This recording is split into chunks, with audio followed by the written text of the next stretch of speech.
Muy bien, entonces empezamos con nuestro día de misión 21. Vamos con el tercer día y vamos a ver lo que es español. ¿Ok? Bueno, vamos a dar una pequeña introducción a lo que muy pequeña, muy simple de lo que es el español y qué significa y por qué tiene importancia. Bueno, el español es una lengua. El español forma parte del lenguaje. Hay dos tipos de lenguaje, el lenguaje no verbal y el lenguaje verbal. Ahorita regresamos a ello. ¿Para qué sirve el lenguaje? Sirve para la comunicación. Esa es la función principal que tiene el lenguaje, la posibilidad de la comunicación. ¿Qué es una comunicación? Pues es transmitir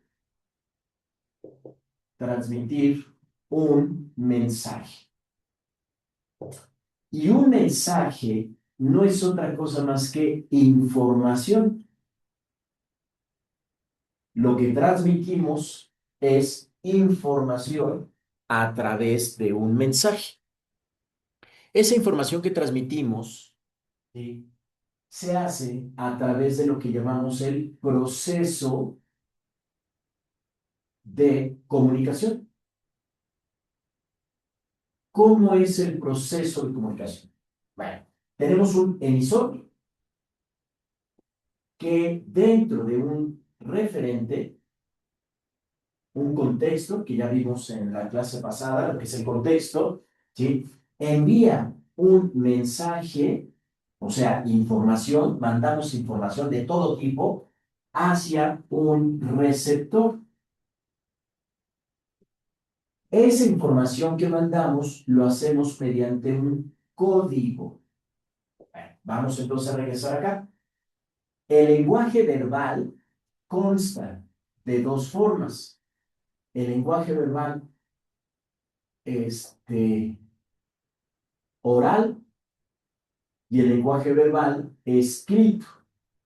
El lenguaje oral utiliza sonidos y el lenguaje escrito utiliza grafías, signos.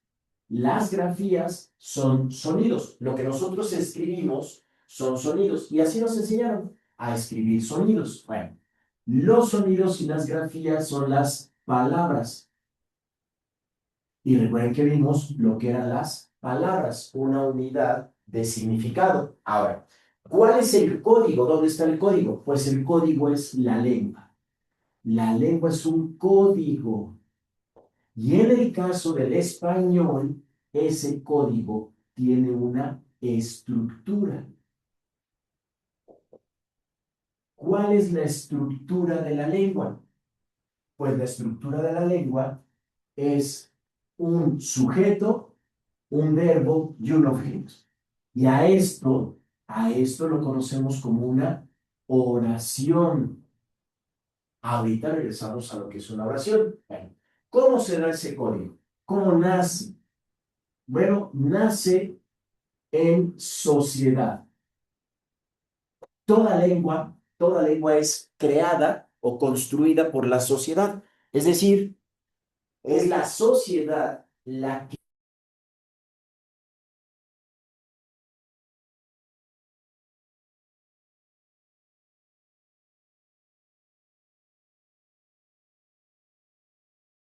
nadie les preguntó si querían hablar español.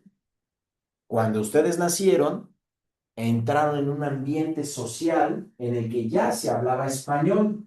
Lo que hicieron fue asimilar esos sonidos y asimilaron el proceso de comunicación, de mandar información.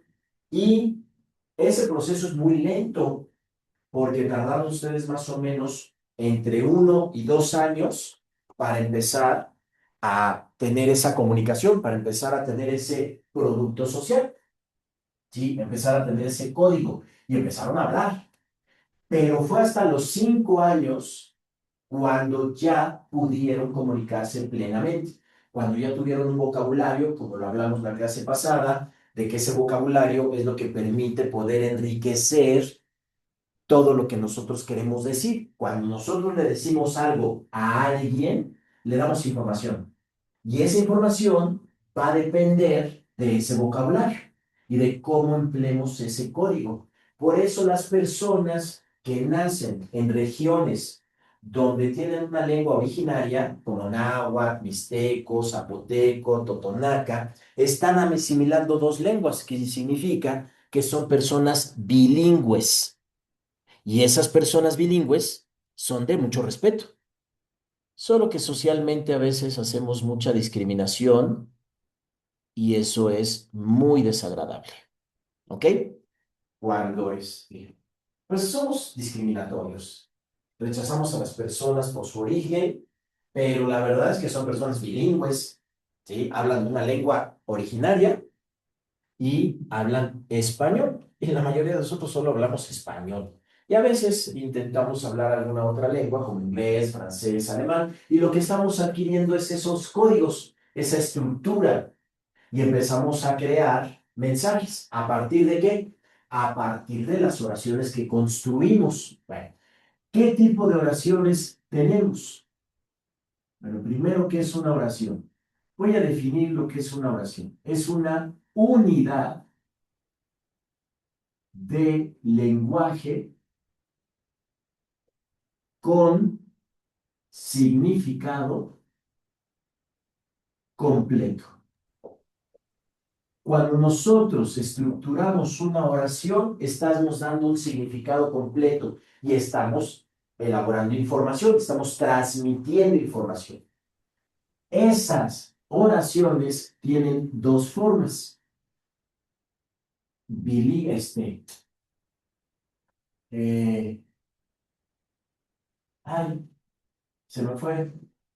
Bimembre, de repente me quedé con bilingüe. Bimembre, unimembre.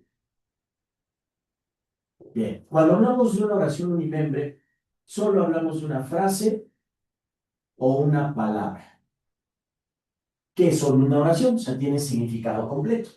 Una frase podría ser, por ejemplo, hoy es lunes. Eso es una oración, es una frase. Y una palabra podría ser salgan. Eso es una oración. Cuando decimos salgan, es una oración, tiene un significado completo. Sí, Acer, dime, levantaste la mano. Profe, es que yo tengo una compañera que hace años vivía habla en otro idioma que no le entiendo. Es Sí, algo parecido así del tema.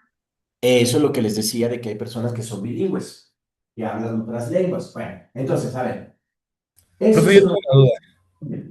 una oración bimembre, es la que está formada por un sujeto y por un predicado. ¿Qué es el sujeto? El sujeto es de quien se dice algo. El sujeto está formado por dos tipos de palabras, que son el pronombre y el sustantivo. Eso es un sujeto y le llamamos núcleo del sujeto, que se abrevia como núcleo del sujeto.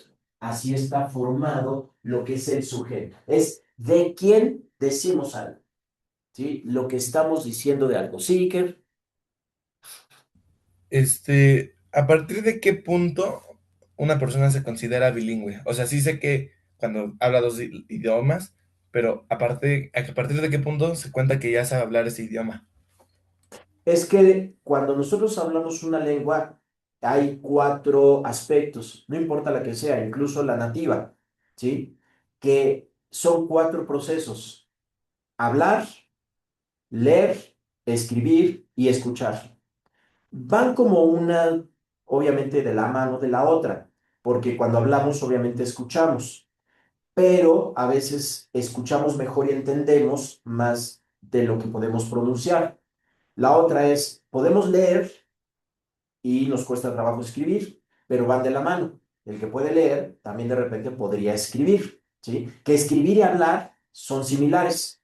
Escuchar y leer son similares, son los mismos procesos, son procesos de entrada. Cuando yo escucho o leo, es un proceso de entrada, entra la lengua.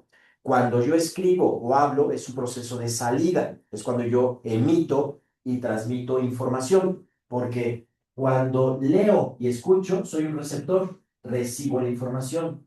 Cuando escribo y hablo, soy un emisor, transmito la información. Eso es una polémica, porque una persona que puede leer e entiende la información es un hablante, o sea, es un bilingüe. ¿Sí? Aunque no tenga los otros 3 procesos.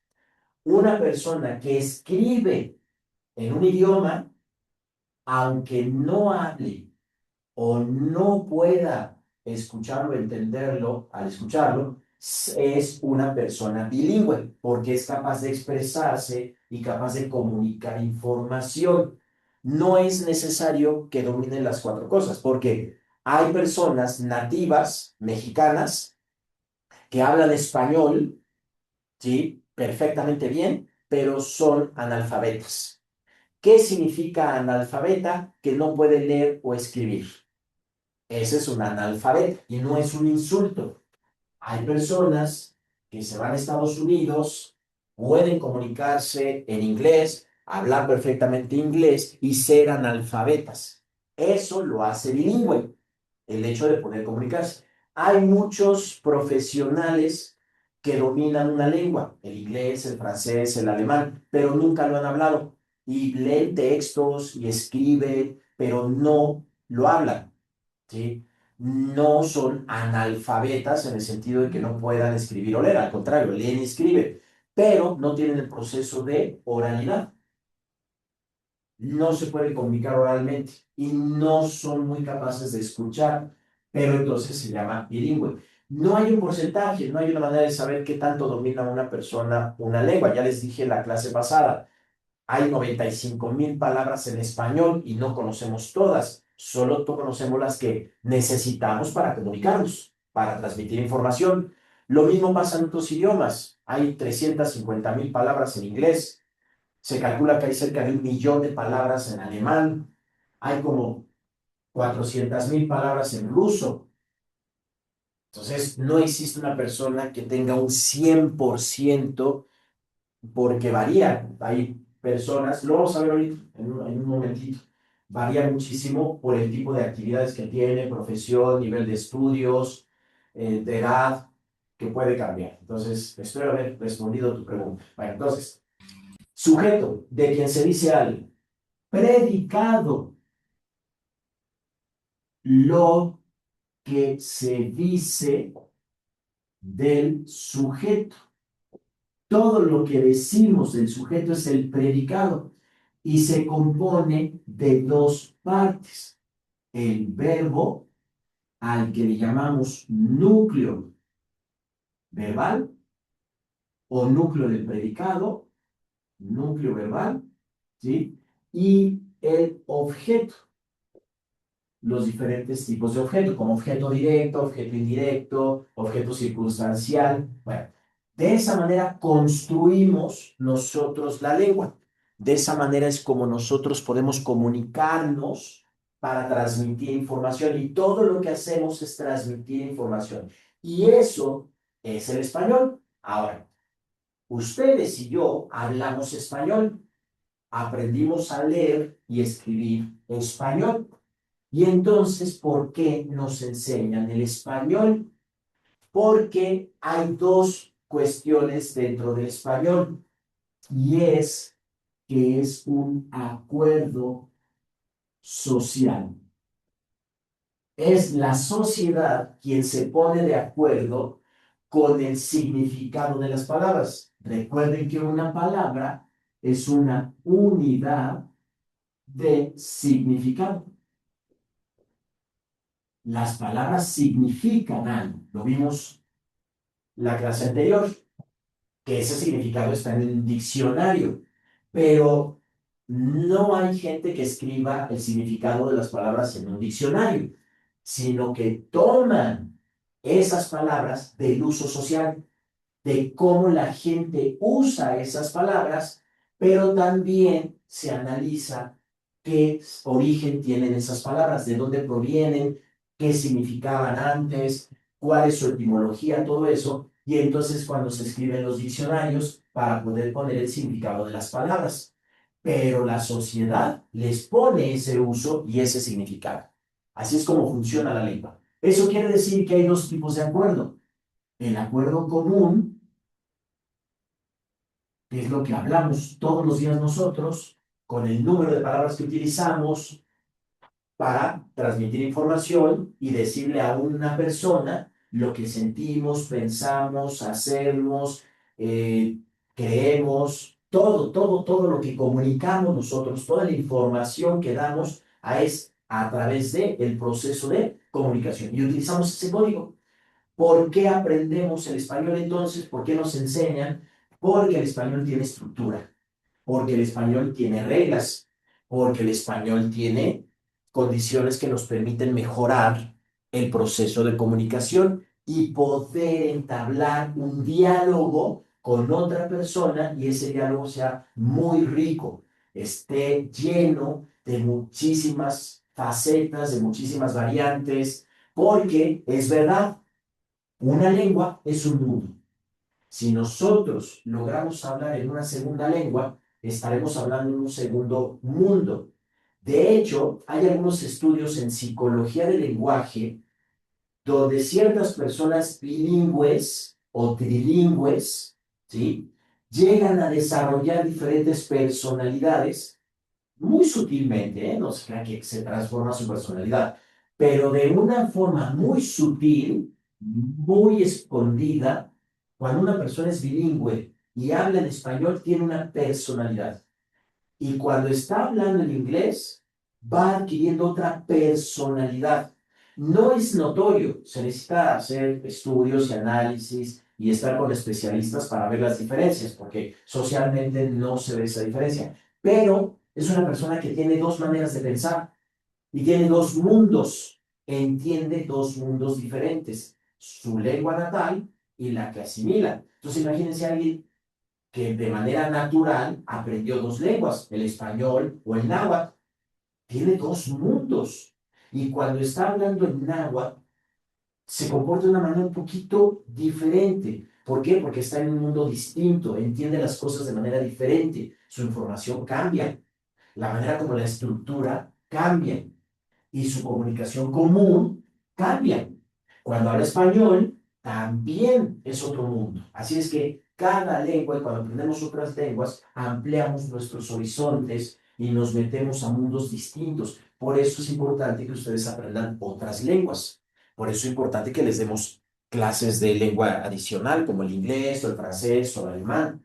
Esa es una ventaja que van a tener ustedes en la preparatoria, que van a tener acceso a las unidades de lenguas extranjeras que les va a permitir aprender cualquier otra lengua, ¿sí?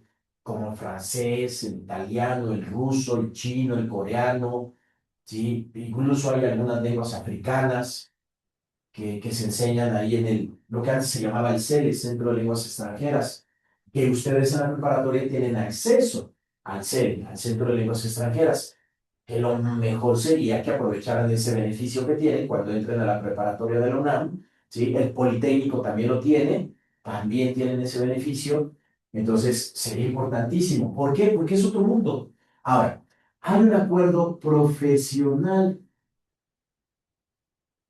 y ese acuerdo profesional es el que se construye cuando, por ejemplo, aprendes palabras, significados y estructuras de una profesión como la medicina, la arquitectura, cuando estudias derecho, cuando estudias, no sé, ingeniería, cuando estudias física, biología.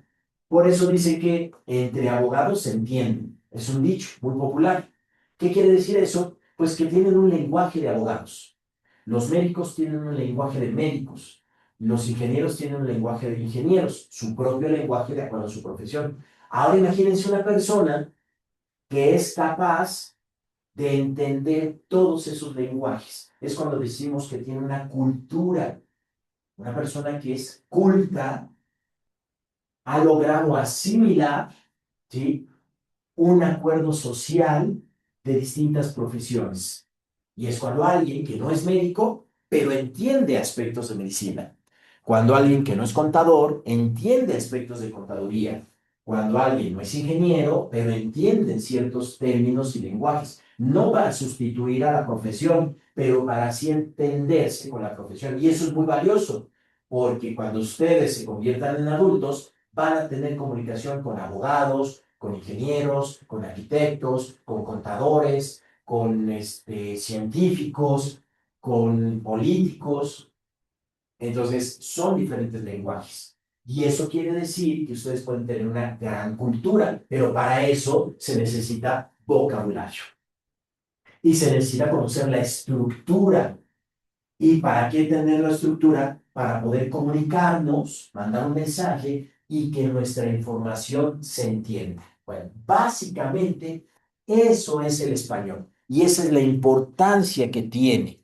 Por eso se les enseña desde la primaria español, por la importancia tan grande que tiene. Ahora vamos a empezar a estudiar un poquito sobre español, pero desde ese sentido, desde lo que es la información, porque ahora se enseña eso, cómo es el español desde esta cuestión de la información y transmitir información. Entonces vamos con eso.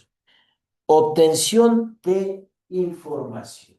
Entonces, vamos a borrar aquí. Ay, que ya está este borrador. Necesita una lavadita.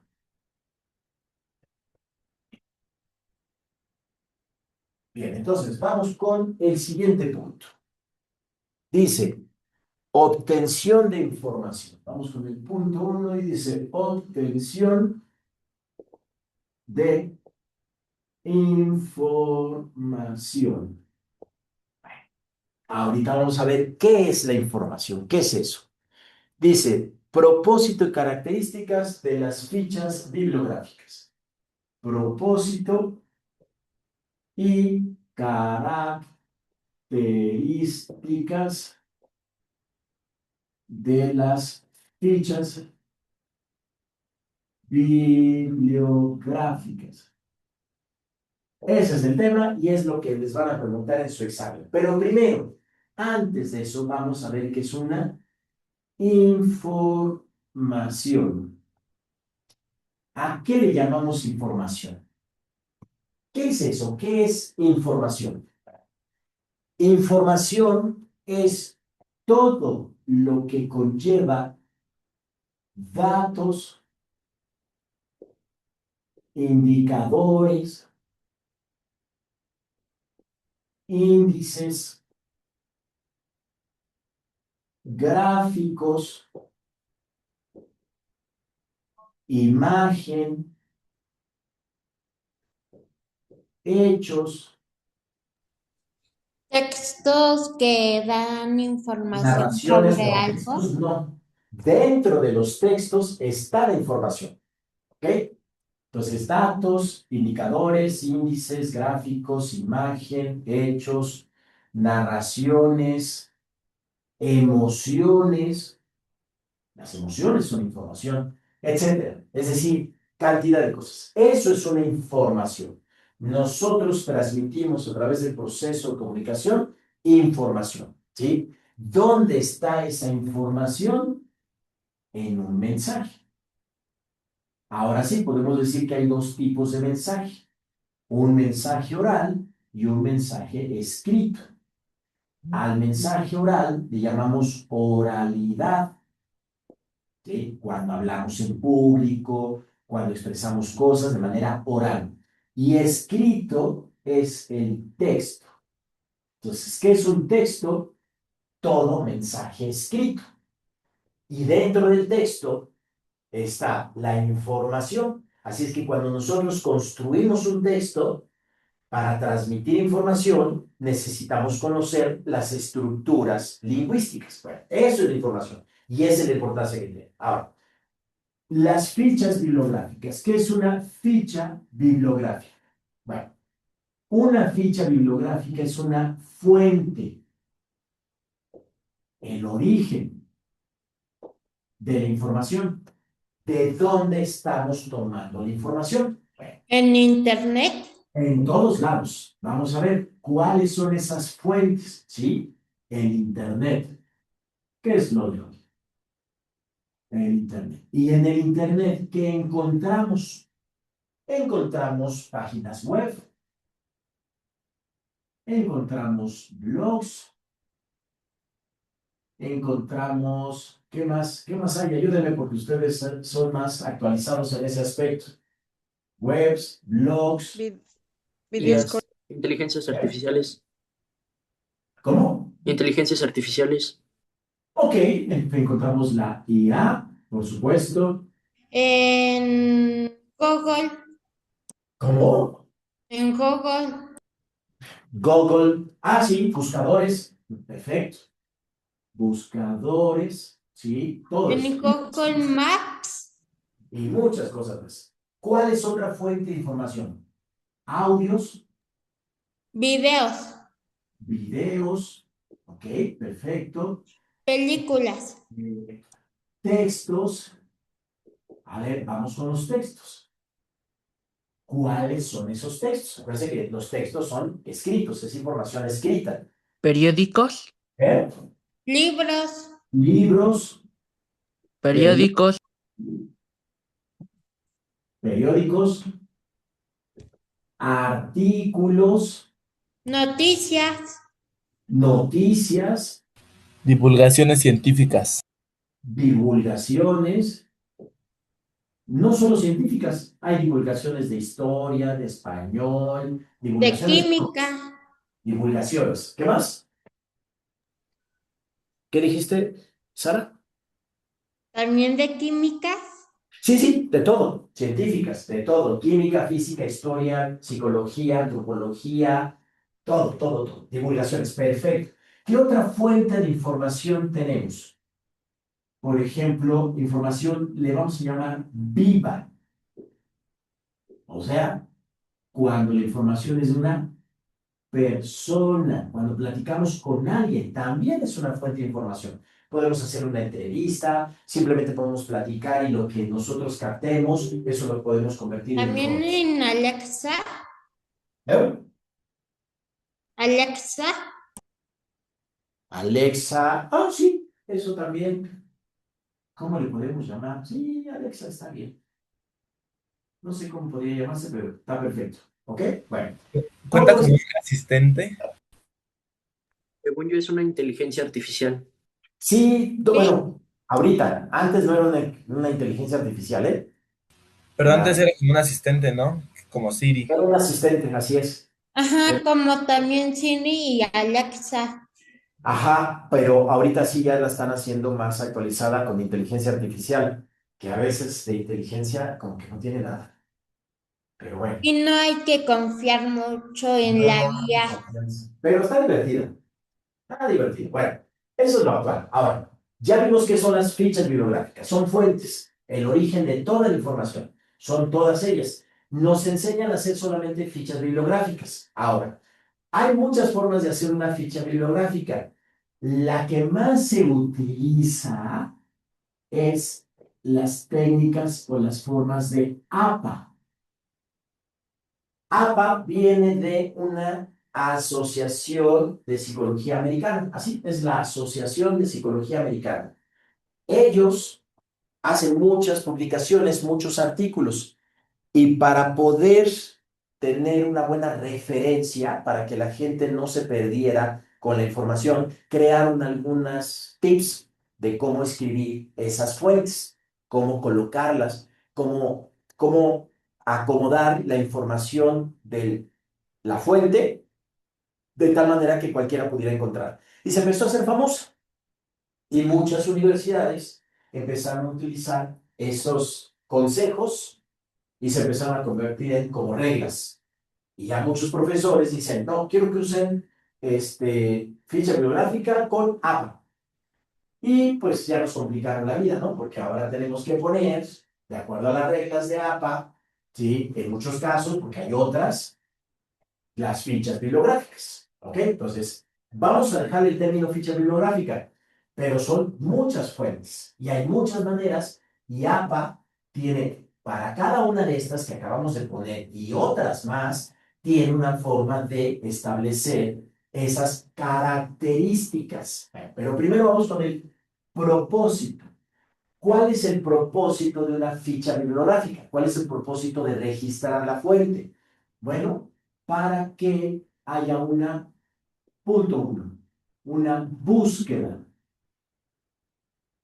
de dónde está la información. Dos, para que otros conozcan la fuente.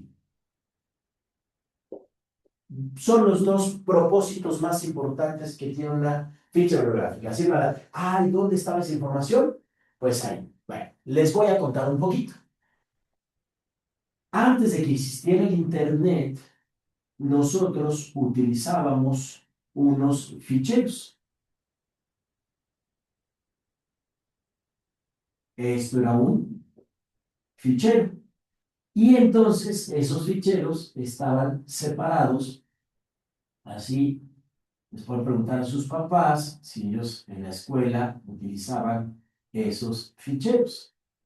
Y tenían así una pestañita. Y entonces en esa pestañita se ponía pues un rubro y atrás había una serie de tarjetas. O sea, esto es un separador y aquí había tarjetas. Y había varias tarjetas, pero la de enfrente, la de adelante, era la ficha bibliográfica. Y atrás estaban las fichas de trabajo. En la ficha de trabajo se ponía toda la información de la fuente, ¿sí? Porque a veces consultábamos muchas cosas de esa fuente. Si teníamos un libro, consultábamos ese libro, ¿sí? Y toda la información que obteníamos del libro la poníamos en tarjetas de información, o sea, tarjetas de trabajo. Y adelante de ellas poníamos la fuente, por eso era un fichero. Bueno, este era un fichero y era un fichero físico, ¿sí? Teníamos a la mano, bien estorbosos. ¿Sí? Bueno, la gente que era muy ordenada sí tenía sus ficheros. Otros tenían todo en cajones, y otros los tenían con ligas. Así, ponían su ficha, sus tarjetas, le ponían una liga o un listón y pues al cajón, ¿sí? Y cuando buscabas algo, pues ya, buscabas ahí, ¿no? Facilitaba mucho las cosas. Hoy, esos ficheros son electrónicos y le llamamos carpetas. Y dentro de las carpetas, ya saben ustedes, y de hecho tienen hasta esa forma de fichero, ¿sí? Y dentro de esas carpetas, pues ponían todos sus docs, o sea, todos sus documentos, que eso es lo que se hace ahí. O sea, hacemos lo mismo, pero ahora, pues, tiene muchas facilidades. Y además, hoy en día, está genial, porque ¿dónde poníamos esos ficheros electrónicos? ¿Dónde poníamos esas carpetas? Pues en discos, eran discos flexibles de 3,5 y 5,25. Estoy hablando, bueno, antes de eso había unos tarjetas perforadas, así, tarjetas perforadas. Se perforaban y esos hoyitos tenían información. Entonces ponías la tarjeta y la computadora leía esa información y te daba esa información. Eran tarjetas, en ese entonces perforadas. Luego llegaron los discos flexibles magnéticos y había de 5,25 y después de 3,5. Luego surgieron los discos duros. casi al mismo tiempo. Había discos duros, ahí estaba guardada toda la información. Después las USBs, que todavía se utilizan, ¿sí? Después, hoy en día tenemos las nubes, como el Drive, como Dropbox, que es el que yo utilizo a veces con ustedes, o el Drive que utilicé para con la información para sus papás, el kit que se les mandó. Entonces, hoy se utiliza la nube. ¿Qué ventaja tiene la nube? Pues que puedes tener infinidad de ficheros, infinidad de libros, fuentes, artículos ahí, colocados en carpetas, ¿sí? Y puedes tener acceso desde cualquier lugar, cualquier hora, cualquier día, sin ningún problema. Bueno, claro, hay que pagar, ¿verdad? Todo hay que pagarlo, pero bueno, ya tienen ustedes esa información ahí a la mano. Antes, imagínense, no, había que ir a la oficina, ver tus tarjetas, revisar, volver a leer toda esa información. Era medio complicado. Ahora, ¿cuáles son las características que tiene una ficha? Pues vamos a ver. Una ficha es una información, ¿ok? Que tiene un tamaño. Entonces, vamos a ver cuáles son las dimensiones de una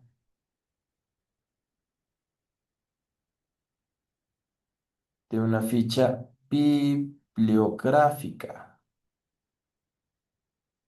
Entonces, ¿qué dimensiones tiene una ficha bibliográfica? Bueno, la medida clásica son 12,5 centímetros por 7,5 centímetros. Esa es la gráfica. Puede haber otros tamaños, ¿sí? Entonces, ¿qué es lo que vamos a colocar aquí? Pues colocamos el autor, título, si hay subtítulos, pues títulos. Entre paréntesis, el año, edición, si es que la hay, editorial, ¿sí? Lugar, puede ser país, ciudad, etcétera, etcétera, y páginas, ¿sí? ¿En dónde están las páginas? ¿Dónde está la información? Eso básicamente es lo que se utiliza. Entonces, para el examen que ustedes van a presentar, pues se sigue considerando la ficha física, ¿ok? Y colocarla en esa tarjeta. Bueno, esa es la obtención de información y ese es el propósito y las características que tiene una ficha bibliográfica y la importancia que tiene. Pero tenemos infinidad de fuentes, ¿ok? Y entonces, cada una de esas fuentes tendrá una manera de establecerse. Pero para su examen, les puedo preguntar, ¿cuáles son las dimensiones de una ficha bibliográfica? Entonces, 12,5 por 7,5. ¿Cuáles son sus características? Es decir, ¿qué se anota en la ficha bibliográfica? Autor, título, año, edición, editorial, lugar y páginas para una ficha. Entonces, les voy a pedir, de favor, que tomen cualquier libro que tengan a la mano, el que sea, no importa, un libro, y les voy a dar 3 minutos para que hagan una ficha bibliográfica. Obviamente no tenemos la tarjetita, no importa, en su cuaderno. Así, en su cuaderno, si tienen regla, pues hagan una ficha, o sea, marquen esas dimensiones. Háganlo. No los estoy viendo, no los estoy observando. Voy a confiar en ustedes que están haciendo eso. Profe, una pregunta. ¿Eh? Una ficha bibliográfica sobre qué. No escuché bien. Estaba medio trabado mi estudio.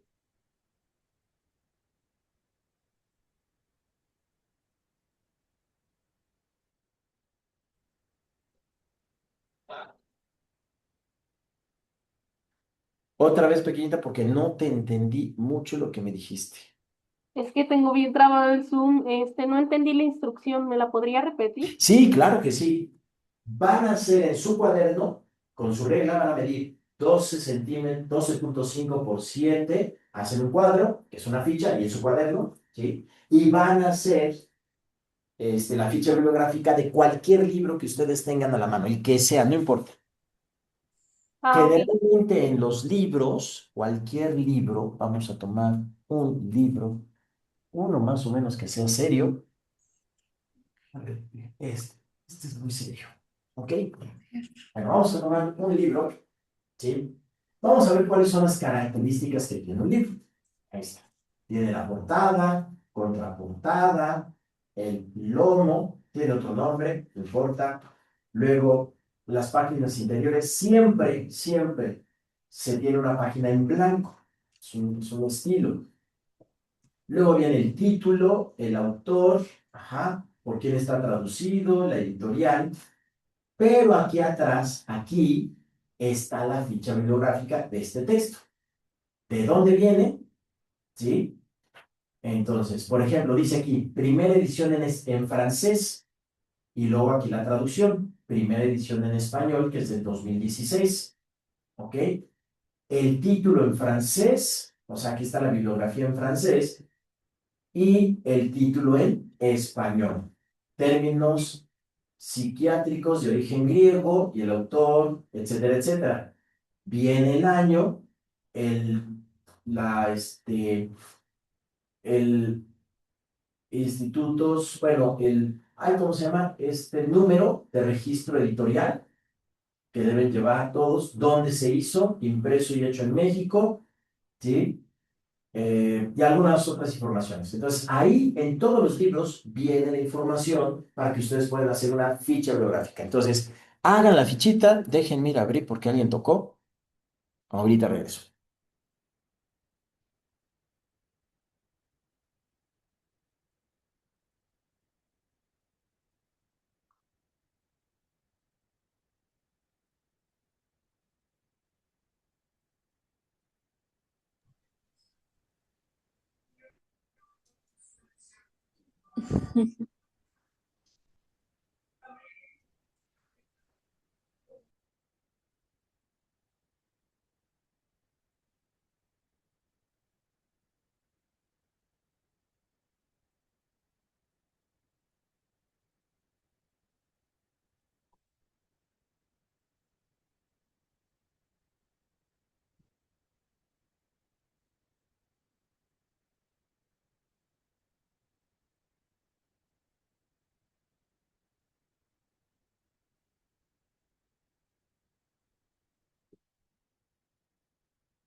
Bien, regresé.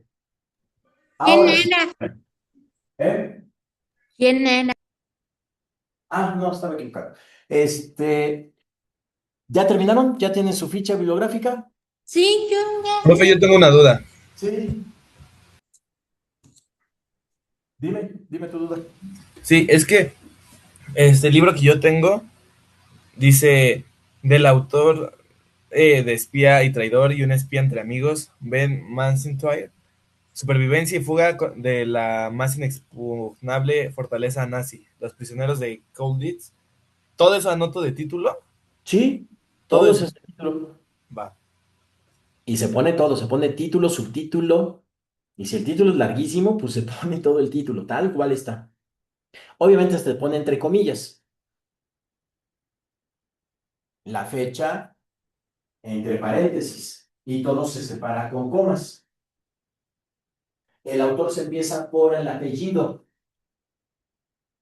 Profe, Los nombres entonces, los ¿qué es lo que pueden va poner en solamente comillas? las primeras letras, si así lo quieren, pero siempre el primer apellido y después, si tiene nombres, se pueden poner solamente las letras en mayúscula. Profe, Pero, entonces, ¿qué es lo que va entre comillas? ¿qué es lo que más qué? ¿Qué es lo que va entre comillas? El título, todo el título.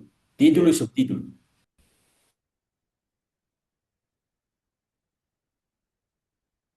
Y todo separado por comas.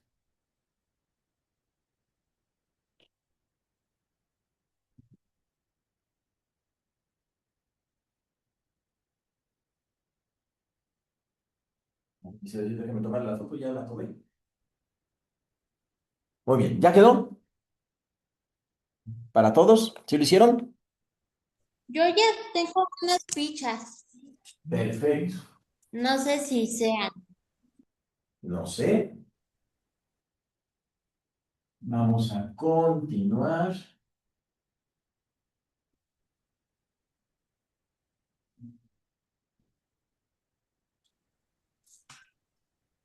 Qué raro. Lo veo como que se está trabando. Ha de ser tu internet porque aquí no.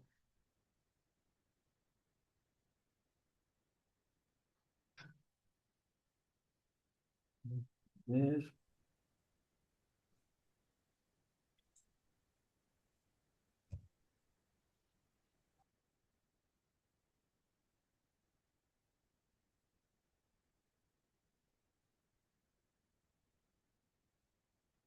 Vamos con el segundo punto.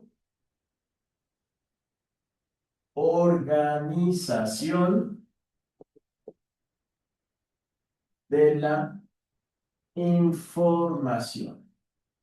Ya vimos cómo es la información. Ahora, ¿cómo la organizamos? Ok, entonces, ¿cuáles son los componentes gráficos del texto? ¿Sí? Cuando decimos gráficos, no nos referimos exclusivamente a una gráfica, sino nos referimos a todo lo que está por escrito, todo. Eso incluye imágenes, todo, todo. Bueno, ¿cuáles son los componentes gráficos de un texto? Están los apartados. Los apartados y subapartados. Tenemos los títulos y subtítulos. Los apartados es donde está la información del autor y del libro y cuestiones así.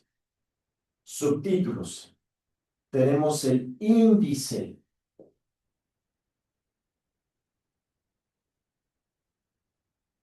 Ilustraciones, si las tiene el texto. Y Claro. también podría decir como, tengo un libro que es muy bueno que se llama De la Venganza y es muy sangrienta. Ok. Bueno, tenemos Le recomiendo. las tablas, si es que vienen. Luego tenemos subrayados, si es que hay subrayados. Los subrayados. Y por último, aquí nos dicen lo que son los recuadros. Ok, ¿qué son los recuadros? Bueno, en muchos textos, muchos textos, así, cuando viene el texto, la hoja, viene obviamente pues el título, acá, la información que se está, y a veces hay un pequeño recuadro que también tiene cierta información. Esos son los recuadros. Ese es el recuadro. ¿Ok? Los subrayados, ya saben, cuando viene subrayado, que puede ser subrayado por una línea o comillas o negritas. Ah, también cursiva. Puede también estar en cursiva. Esos son los subrayados. Gráficas y tablas es muy obvio, ¿no? Si tengo una gráfica que me dice cosas o una tabla. Ilustraciones, pues generalmente son, pues, dibujos, ¿no? Así, un dibujo, no sé, de una montaña o de un experimento, cuestiones así. El índice es donde está toda la información, páginas y todo, títulos y subtítulos, ustedes ya lo conocen. Bueno, esa es la organización de la información. Ok, ahora, cuando nosotros tenemos información, esa información la podemos organizar de la siguiente manera. Temas y puede tener subtemas. Por ejemplo, podemos tener un tema de química. Ese es el tema. Por eso existen los temarios, que es lo que estamos trabajando nosotros. Lo escuché entrecortado. Cuando nosotros escribimos los temas, por ejemplo, de química, son cuando tenemos, por ejemplo, el temario con el que estamos trabajando. Y luego tenemos los subtemas. Por ejemplo, si estamos hablando de química, puede ser aquí como reacciones. Reacciones redox. Ese es un subtema. ¿Sí? Otro puede haber un 2. Orden cronológico. Ya saben lo que es un orden cronológico. Cuando acomodamos las cosas que suceden por importancia. Lo que sucede Por primero, orden. luego después y así. ¿Qué pasó primero? Luego después, luego tercero y así sucesivamente. Ese es un orden El cuarto, luego quinto, cronológico luego de cómo se fueron sexto. dando las cosas. ¿Sí? Organizamos por problemas. Problemas y la solución. Así es como organizamos a veces la información. No es estricto, pero es parte de lo que viene para su examen. Así es que lo vamos a trabajar. Bueno, para eso vamos a tener algunos recursos. Entonces, vamos a ver cuáles son los recursos que utilizamos para organizar nuestra información. Esos recursos pueden ser muchísimos. Algunos Trabajo, sugeridos son, profesor. por ejemplo, ejemplificaciones. Usar ejemplos. Otro recurso es repeticiones. Hacer repeticiones de lo que estamos trabajando. ¿Se acuerdan que hicimos eso? Leímos, luego volvimos a leer, luego repetimos esa información y así estuvimos haciéndolo. Luego tenemos explicaciones, ya lo vimos, y las paráfrasis, que ya trabajamos una paráfrasis. Bien, eso es todos los elementos que nosotros trabajamos respecto de nuestros textos. ¿Sí? ¿Queda más o menos claro, pequeñuelos? Sí, profe. Sí, profe. Sí, profe. Sí, profe. Excelentísimo. Sí, profe. Entonces, ay, ya iba a borrar. No, no, no, no, no, no. Tómele la foto. Sí, tengo que sacar la foto, espérame. A ver, a ver. Se le olvida, profe. No, no se me olvida, ya me acordé. Claro que sí. Ya está. Ay, qué regañona. Ya ni mi mamá. Es que hoy no tuve buen día. Sí, un día sí se me olvidó. Ay, una vez di una clase así muy buena. Y que se me olvida tomar la foto. Fue Pues triste. sí. Pero ya no, ya está, ya la tomé. ¿Ok? Bueno. Eso es lo que es la organización de información. Ok. Claro, ustedes pueden organizar la información como quieran. Hay muchas maneras. Para efectos de su examen, esta es la manera como nosotros debemos considerar la organización de la información. Para efectos del examen. Se darán cuenta que todo lo que estamos trabajando tiene que ver con la información. Por eso al principio de la clase vimos lo que es el proceso de comunicación y vimos que es mandar un mensaje y ese mensaje es el que contiene toda la información. Bueno, el tercer punto, los elementos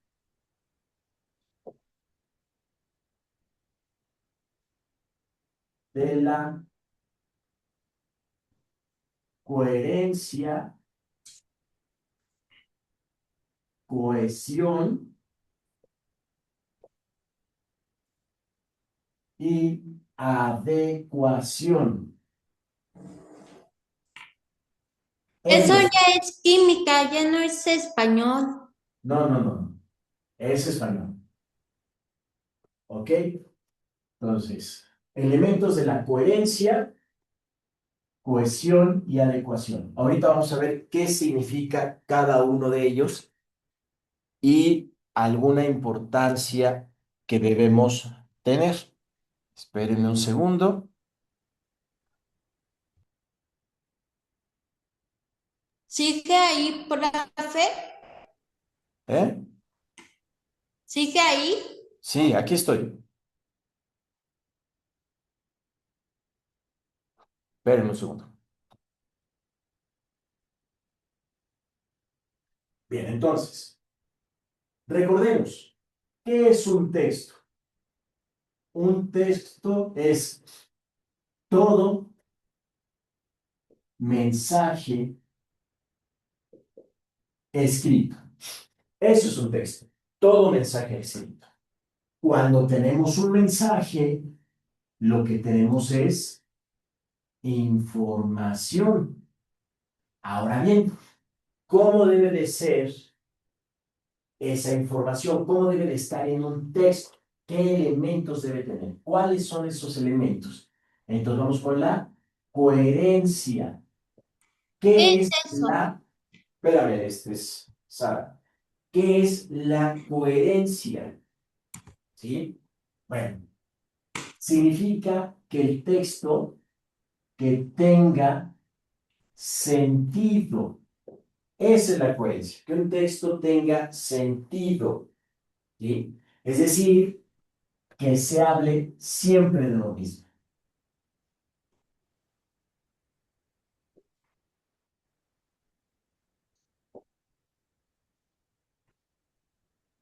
Que no se divague, que no se estén tratando otros temas distintos al tema que estamos planteando. Entonces, cuando hacemos un texto, cuando mandamos una información, tiene que haber esa coherencia, que tenga sentido, ¿sí? Básicamente, que tenga lógica.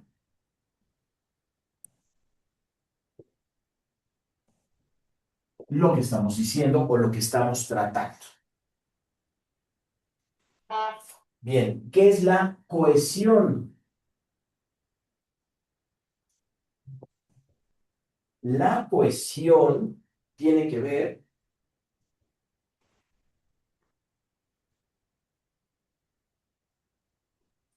que oraciones,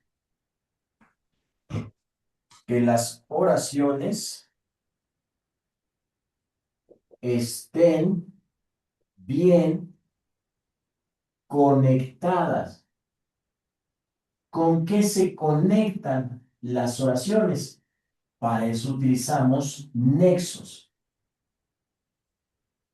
Los nexos ayudan a unir oraciones. Entonces, los nexos sirven para unir oraciones. Y que estos tengan un sentido adecuado. Esa es la cohesión.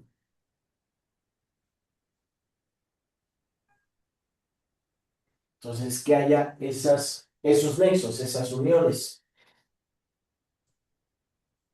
lo cual permite que haya que el texto pueda fluir, o sea, que tenga, pues que sea agradable para poder leerse. Adecuación.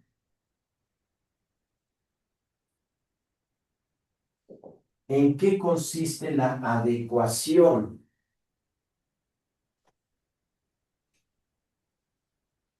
Que sea para el lector correcto. Esa es la adecuación. ¿Ok? ¿Sí? Y esto tiene que ver con el uso de lenguaje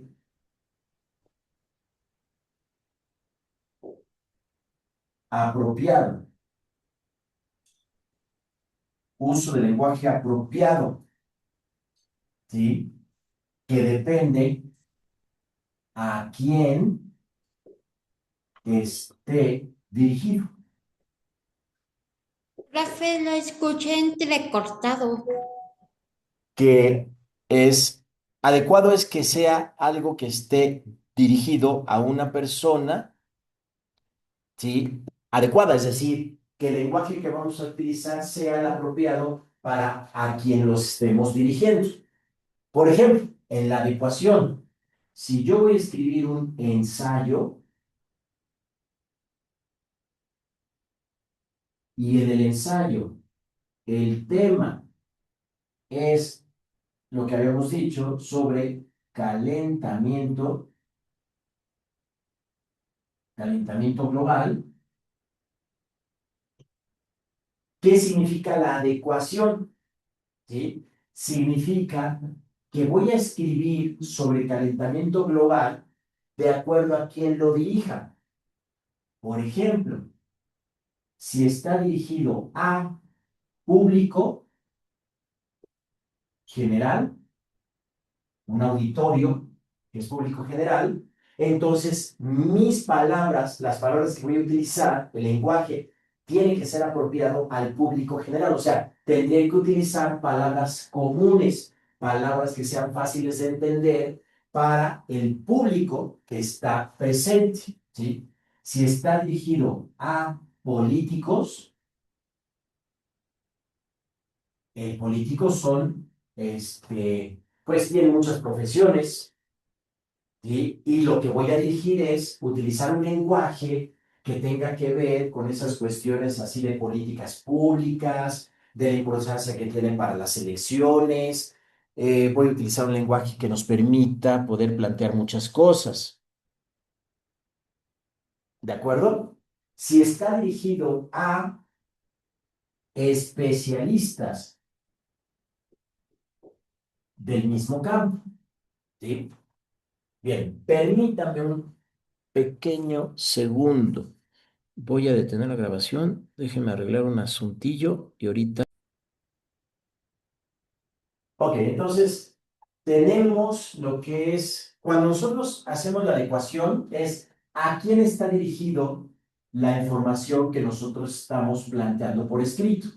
Esa información pues va a depender del tema. El tema puede ser el que sea, cualquiera, pero ¿a quién está dirigido? A público general, a políticos, por ejemplo, o a especialistas.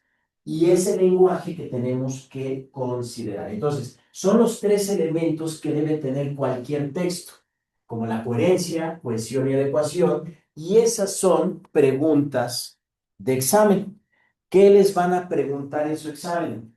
Les van a poner un párrafo muy pequeño, ¿sí?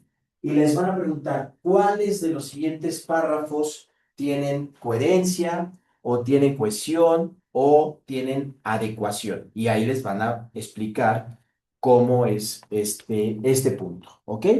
Entonces, déjenme ver si subí la foto. Creo que no.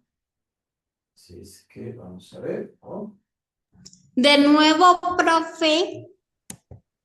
Vamos a ver la... Ahorita.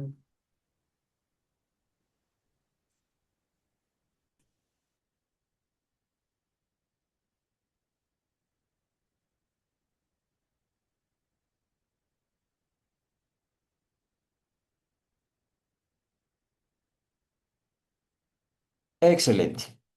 Bien, vamos con el siguiente punto, que tiene que ver con este mismo. Bien, vamos con lo siguiente.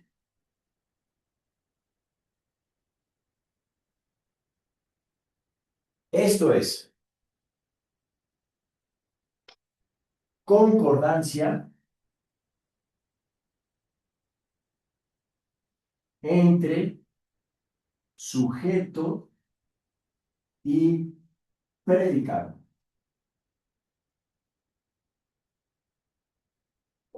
Bueno, ¿qué es la concordancia? Cuando nosotros escribimos una oración, acuérdense, el sujeto es de quien hablamos. El predicado es lo que decimos del sujeto. Entonces, tiene que haber esa concordancia entre sujeto y predicado. Entonces, vamos a poner algunos ejemplos. Sujeto, predicado. Y vamos a escribir una oración. Entonces, voy a escribir una que tiene concordancia y otra que no la tiene. Entonces, la tiene, no la tiene, para que lo puedan entender perfectamente bien. Bueno, la misma oración la voy a escribir con concordancia y la misma oración la voy a escribir sin concordancia. Bien. El perro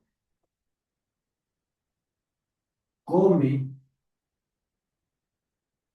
croquetas en la mañana. ¿Ok? Voy a poner la misma, pero sin concordancia. El perro come croquetas en la mañana. Entonces observen, aquí está la concordancia. Aquí sí hay una concordancia. Es el perro, es singular, y el verbo está en singular. Aquí no hay concordancia. Aquí sí la hay y aquí no, porque es perro en singular y comen, el verbo está en plural. Serían los perros. Esa es la concordancia. ¿Sí? Entonces, así tiene que ser. La concordancia significa que el sujeto y el verbo concuerden en número y en persona. ¿Sí? Si es la persona singular o la persona plural, en eso es lo que tienen que concordar. Bueno, otro ejemplo donde no hay concordancia, vamos a poner otro ejemplo. La tiene, no la tiene. Vamos a poner. La casa,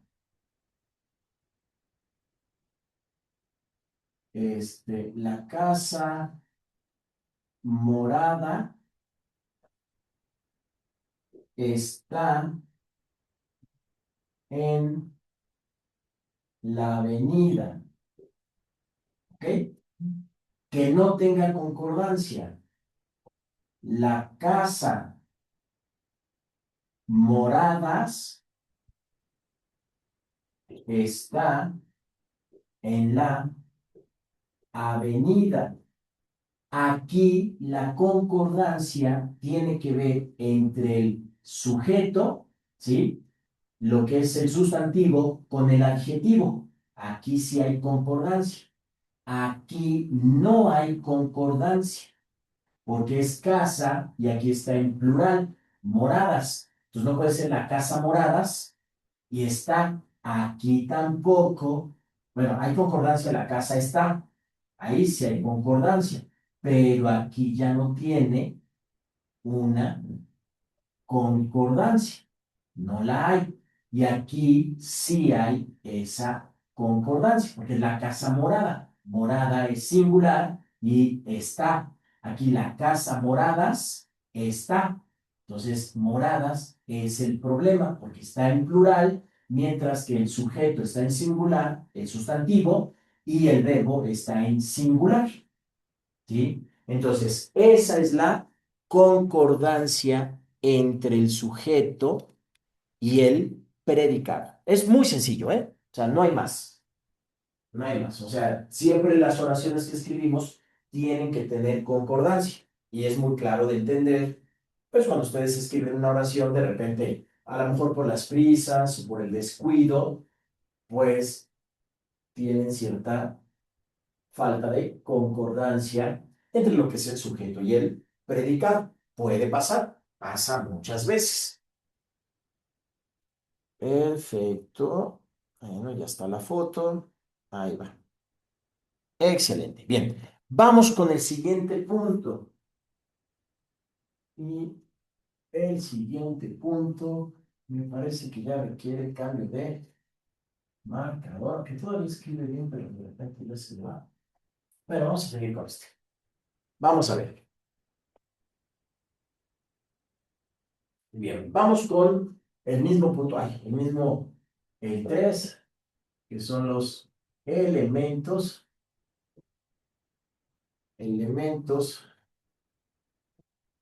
de coherencia, cohesión y adecuación en los textos.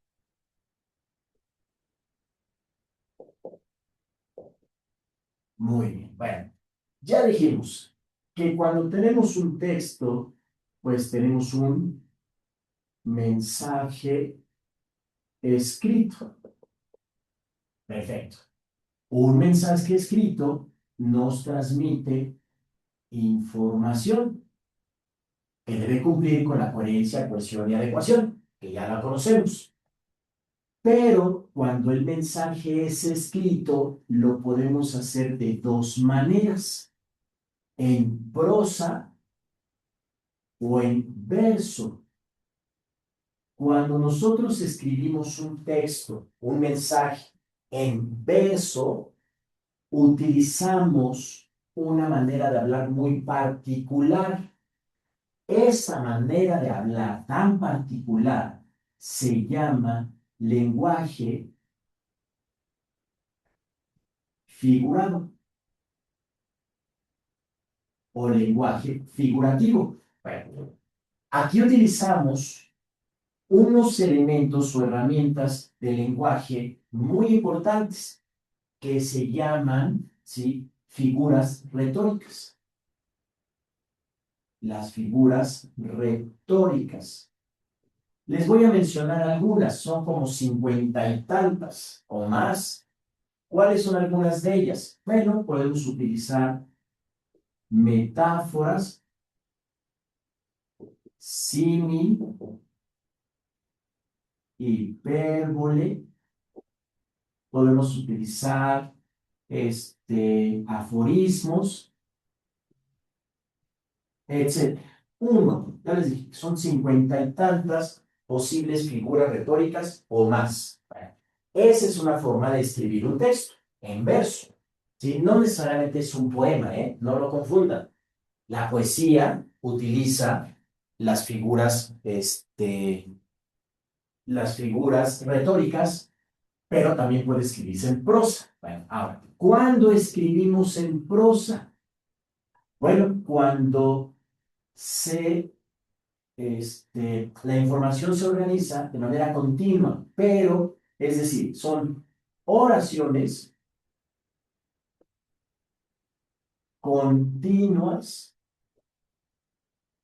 unidas por nexos y expresiones para generar una misma idea. Generar, si construimos una idea, lo hacemos a partir de oraciones y las vamos a unir por medio de nexos, y es lo que vamos a ver ahora. Cuando hacemos esto, lo que nosotros construimos es un párrafo. Y eso es un párrafo, ¿sí? Es un conjunto de oraciones que están unidas por nexos, que nos permiten desarrollar una misma idea o una sola idea. Hay tres tipos de párrafos. El párrafo de introducción,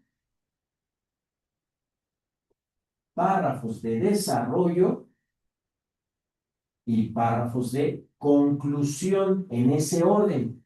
Siempre la introducción, el desarrollo del tema y la conclusión a la que llegamos. Ya hemos trabajado esto en las clases anteriores. Muy bien. Ahora, lo importante aquí son los nexos. Cuando nosotros hacemos este conjunto de oraciones, lo que utilizamos son nexos. Son palabras o ideas que permiten unir dos oraciones para crear una sola idea. Eso básicamente es lo que entendemos por nexos. Bueno, hay muchos tipos de nexos. Sí, ya hay que cambiar el marcador. Vamos con el siguiente. Ay, es el último. Muy bien, entonces, vamos a ver. ¿Cuáles son los nexos?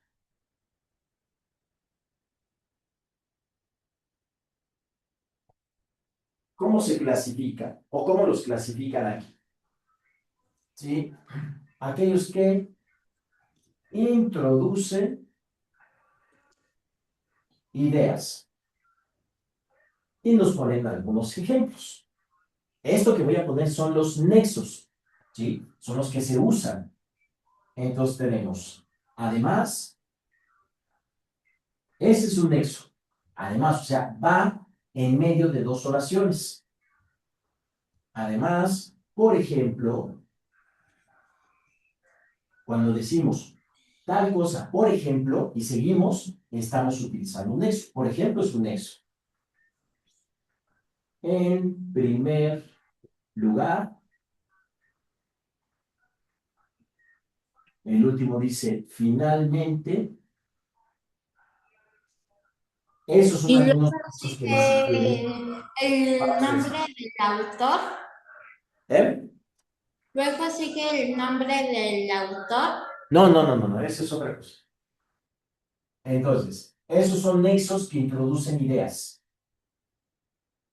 Nexos que tienen que relacionan temporalmente. Bueno, que generan una relación. Una pregunta. Sí, O sea, en sí, ¿qué es un nexo? una unión es una palabra o idea que permite unir oraciones. Ok, gracias. Un ejemplo que podemos decir es, mañana tengo que ir al museo. Sin embargo, no les he dicho a mis papás. El sin embargo es un nexo. Tienes dos oraciones. Mañana tengo que ir al museo. La otra oración, no le he dicho a mis papás. Cuando tú agregas el sin embargo, estás utilizando un nexo. Y la idea general es que tienes que ir al museo y no le has avisado a tus papás. Esa es la idea completa. Bueno, entonces vamos a ver. Aquellos que tienen una relación temporal. Luego, después, primero, antes. Ejemplo, puedes decir, voy a comer algo, pero antes me voy a lavar las manos. Entonces tienes dos oraciones. Voy a comer algo y me voy a lavar las manos. Son dos oraciones. ¿Cómo las unes esas dos oraciones? Pues con un nexo. Puedes decir, voy a comer algo, pero antes me voy a lavar las manos. O puedes decir, voy a comer algo, primero me lavo las manos. O me lavo las manos, después voy a comer algo. Esa es la idea de los nexos. Para eso sirven. Nos permiten poder unir cuestiones de ideas y cuestiones así. Bueno, algunos que encadenan argumentos. encadenan argumentos. Son, pero, aunque, sin embargo, aún, a pesar de, esos son algunos nexos.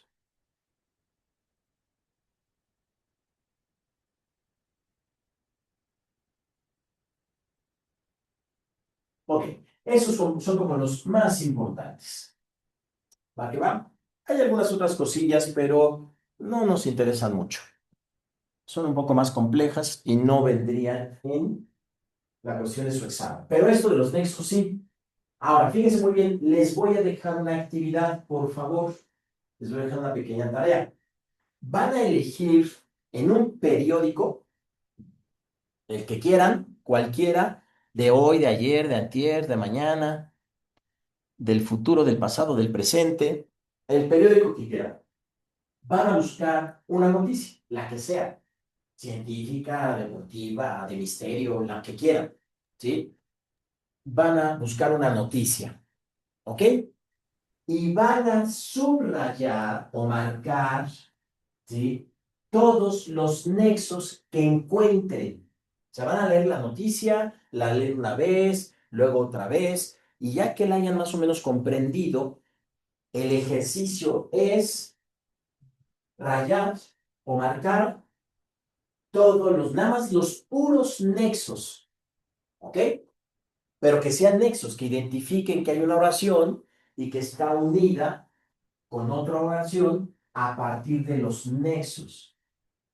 Una vez que hayan hecho eso, le van a tomar una foto, ¿ok? Que se vea obviamente que esté marcado, y va a ser una noticia corta, ¿eh? No se vayan a aventar así una noticia de 3 páginas, ¿no? Solo así, una sola página, una sola noticia que esté al frente en cualquier periódico, ¿sí? Van a hacer ese ejercicio, le van a tomar la foto y me la van a mandar, ¿sí? Al grupo, ¿sí? A su grupo, ahí la van a poner. Le van a poner hasta arriba, que yo pueda ver, su nombre completo. Por favor, nada más, eso es todo lo que quiero. Le ponen así, con un plumón, un marcador o algo a la parte de Maestro, arriba, que se vea el nombre de ustedes completo y y el ejercicio, donde van a marcar solo los nexos. No quiero que marquen toda la oración, ni toda la idea, ni nada de eso. Solo los nexos. ¿Alguna pregunta? y si no tengo, ¿cómo se llama? Noticias. ¿Periódico? Sí, un periódico viejo. No, profe, yo no. Bueno, pues entonces déjenme resolver eso. Ahorita se lo resuelvo. No se preocupe. Denme unos minutitos.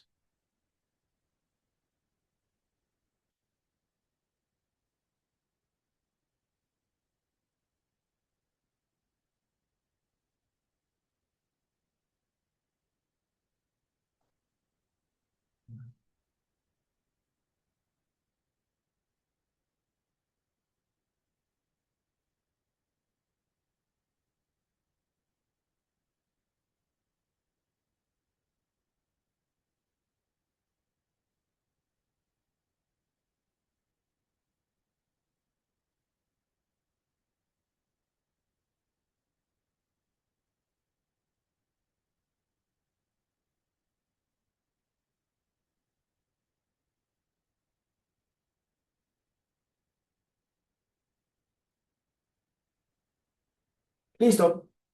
Sus papás ya saben que les tienen que llevar un periódico. Ya ustedes les Perdón. explican cuál es la actividad. ¿De acuerdo? Así es que todo tiene solución en esta vida. Hasta la muerte. Dejen que la encuentre. Es que no estoy en mi casa, profe. No importa, ya le dije a tus papás y ya no pasa nada.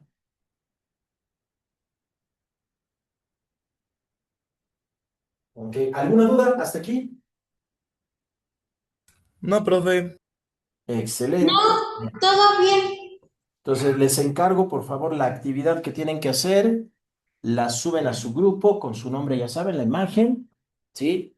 Dentro de la imagen tiene que estar su nombre completo. Es decir, le van a poner ahí su nombre a la noticia, el de ustedes, que se vea, marcador, ¿sí? Hacen la actividad y le toman la foto y me la mandan. No a mí, ¿eh? Al grupo, o sea, la mandan al grupo, por favor.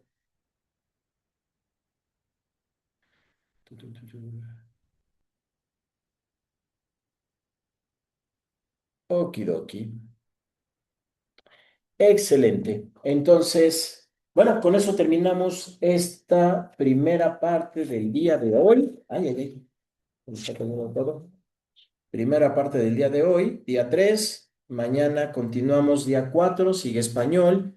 Y mañana continuamos con los puntos importantes para terminar esto de español, que es muy sencillo. ¿Sí? Y los veo entonces mañana. Muy bien, ¿eh? Muchas gracias. Vamos bastante bien. Eso me tiene muy contento. Y los veo el día de mañana. Déjenme quitar la grabación.